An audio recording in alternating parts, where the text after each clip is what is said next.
bonjour à tous, je suis ravi de vous retrouver aujourd'hui pour ce nouvel unboxing. On va parler ici de figurines au 1/72e de la marque Italeri, une marque que j'adore, je vous le dis, je vous le répète.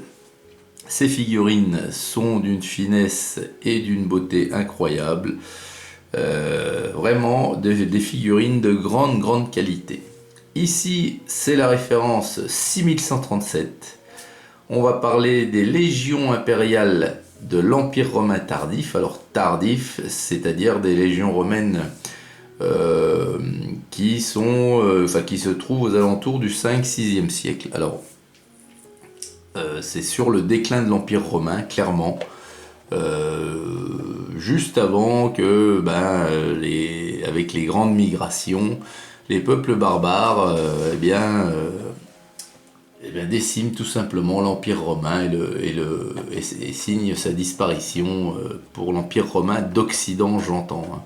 Puisqu'après, vous aurez l'Empire romain d'Orient qui, lui, va subsister encore 1000 ans. Alors, un petit tour rapide de la boîte. Ici, on voit les 12 poses différentes. Alors, il y a, je vous l'ai dit ou pas dit, non. Alors je sais qu'il y a 12 poses différentes. Et donc on va voir derrière, ça doit être marqué derrière le nombre de figurines, 36. Donc on a donc 3 grappes de 12 poses. Alors, vous voyez, 36 figurines, là on commençait déjà, alors c'est une référence pourtant qui date de 2010, et on commençait déjà à baisser le nombre de figurines. Bon. Derrière une petite gravure avec les peintures à utiliser, si on veut suivre ce schéma bien entendu. Alors, voyons voir. Hop là. Comme habituellement, donc on a 3 grappes identiques, donc on va en regarder qu'une.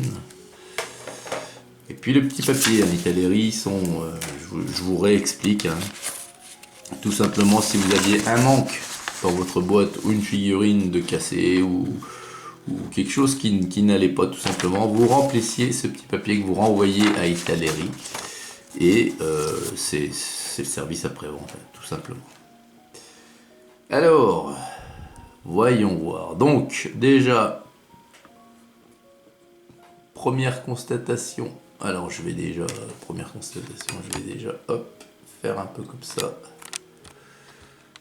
Et faire un peu comme ça, qu'on puisse regarder en gros plan les figurines.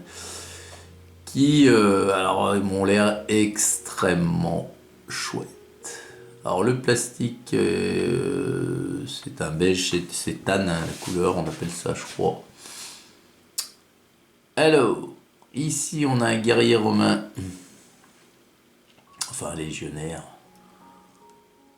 qui arme son épée pour porter un coup, et on a les boucliers à côté. Alors les boucliers, vous voyez que les boucliers, ils sont gravés, et ils ont tous...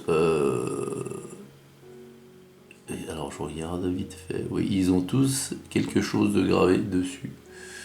Donc il y a juste à peindre en suivant et vous allez faire vraiment de belles choses. Vous voyez ici c'est un aigle.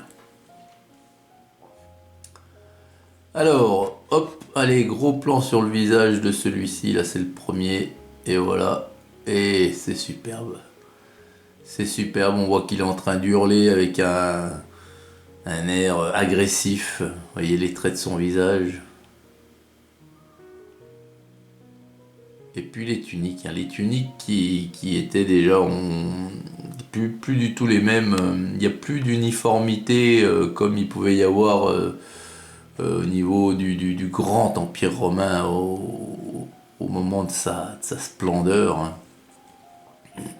Puisque là, il y avait des tuniques, je pense que vous voyez ce qu'on voit sur la boîte ici, je pense que c'est pas, voilà, il y avait un peu de couleur, un peu de variante, ça vous l'aurez jamais vu sous l'époque des légions, enfin de ce qu'on veut bien nous laisser croire, enfin ou voir, de par les gravures et tout ce on n'aurait jamais vu ça sous les légions romaines de César par exemple, de Varus.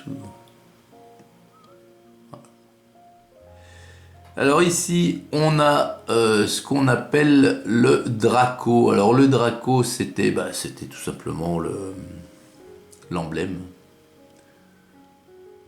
Alors ça, pareil, les Romains là qui utilisaient un Draco, avant c'était plutôt les aigles, et ici un Draco, ça fait plutôt penser un peu aux barbares, hein. Donc on voit bien que il y avait comment je vais dire, entouré de barbares, certaines habitudes, certains faits, certaines actions étaient un petit peu déteignées un petit peu sur l'Empire romain.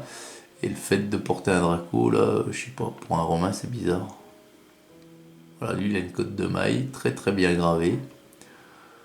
Donc pareil, hein, il y a un bouclier à côté, hein, qui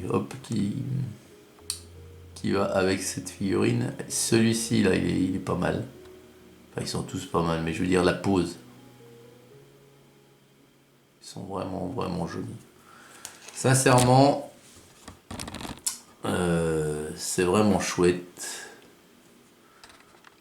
C'est très, très chouette. Ouais.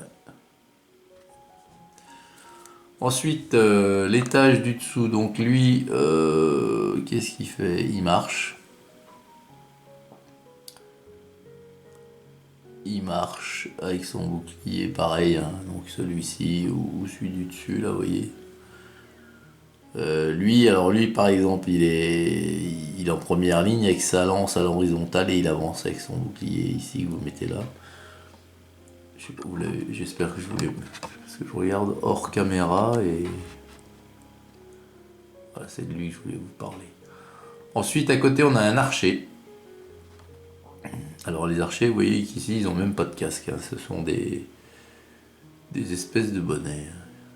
Donc bon, ça peut se comprendre du fait que l'archer n'était pas au contact de l'ennemi. Ici, on en a un qui dit tout simplement en avant avec son bouclier. Ici, on en a un qui porte... alors attendez. Qu'est-ce qu'il a à la main?